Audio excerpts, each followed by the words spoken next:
Welcome to this introductory tutorial to SQL using Oracle. Now, if you're new to SQL and database related things, or you're probably trying to get into data science, this is your home of data science. It being a new channel, we're still going to teach you through all these lot of things. So please, before we get started, do ensure that you subscribe so that we will learn all together. And now, welcome to this tutorial where we're going to take you through an introductory course in SQL using Oracle Developer.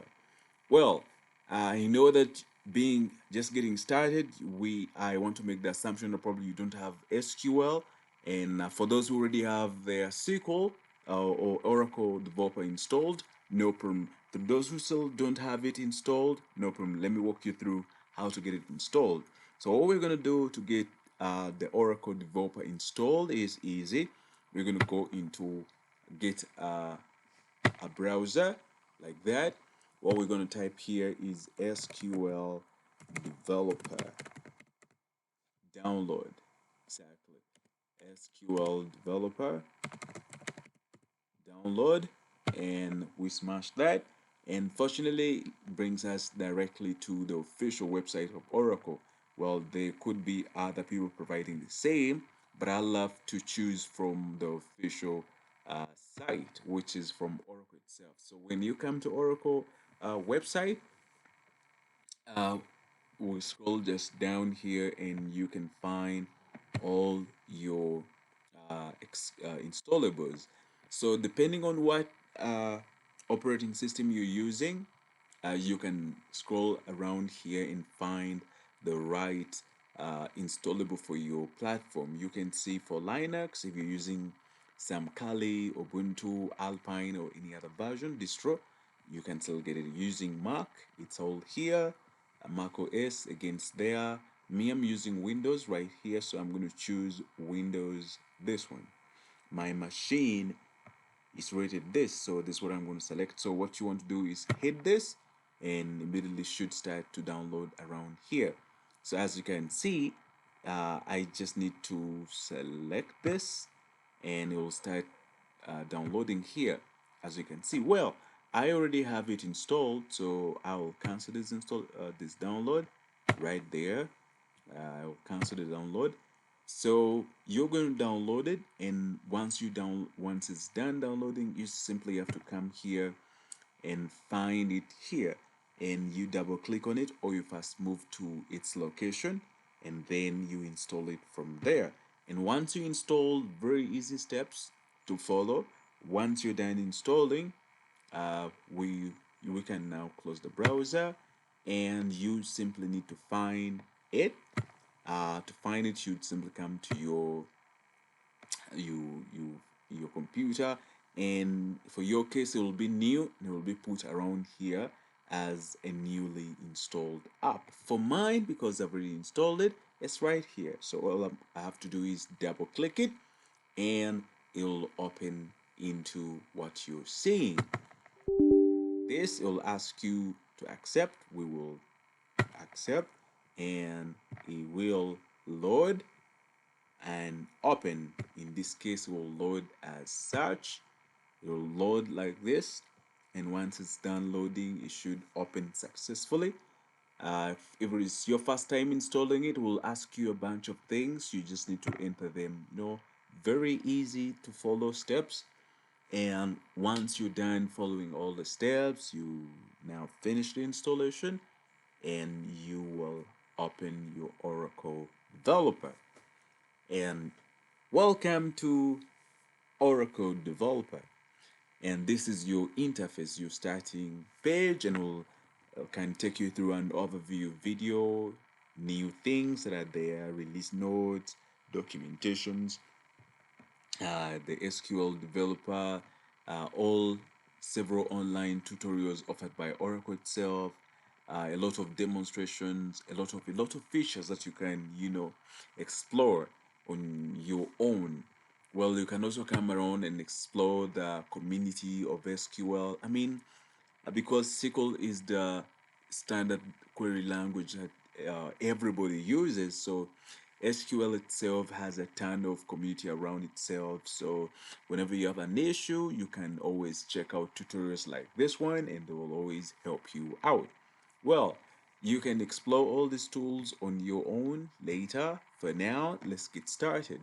So when you're just getting started, uh, the thing that will be there is this, that let me delete all this connections that I have so we start from zero.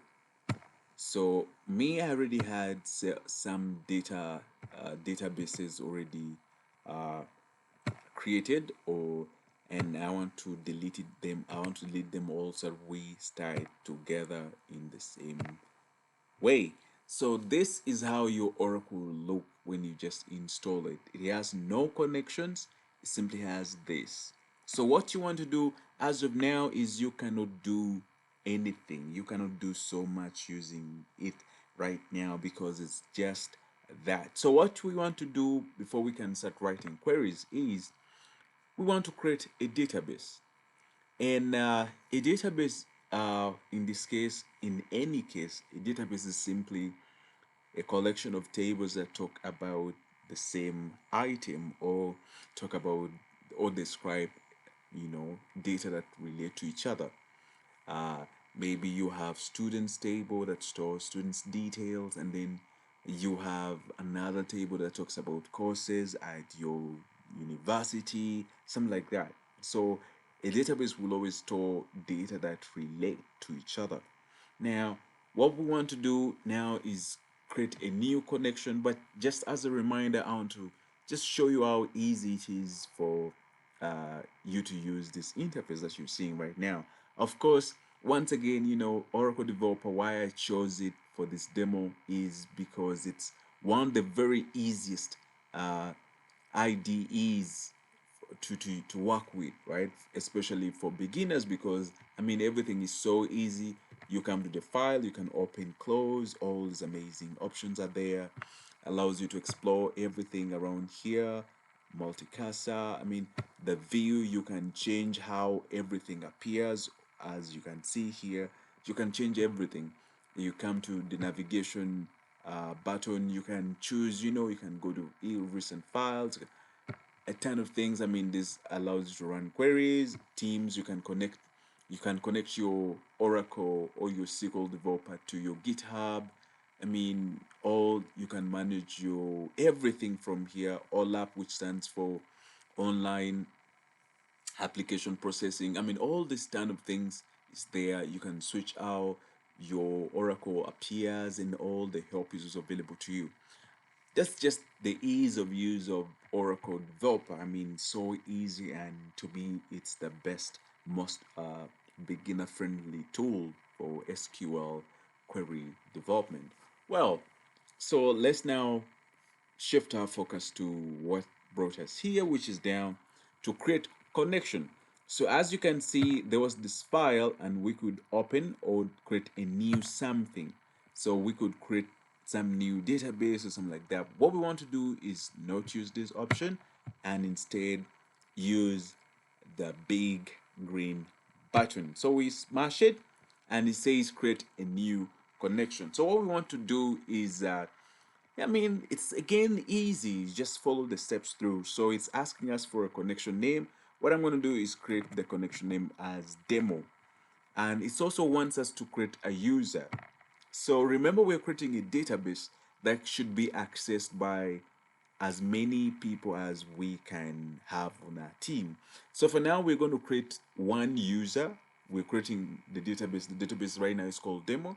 And now we want to create our very first user of this database. So I'm going to give him a good name. Of course, that's a good name. If your name is not Douglas, it's really not so bad a name, but I mean, that's the best name we have as of now. And so we want to create a password, and we want to make this password as easy as possible for us to remember. So I'm going to give it just 4 digits. I mean, easy to, remember. And again, the beauty here is I can save the password so that I don't have to fight myself next time trying to recall the password and all these things. you may forget and you may not recover your database. So what we want to do is make it easy. We follow the steps again, we come to the connection type. So as you notice that when you're using the basic connection, you have to enter in the host name, the port you're using, and also the service ID. So in this case, it's saying the service ID right here, it's saying XC, which means Express, Oracle Express.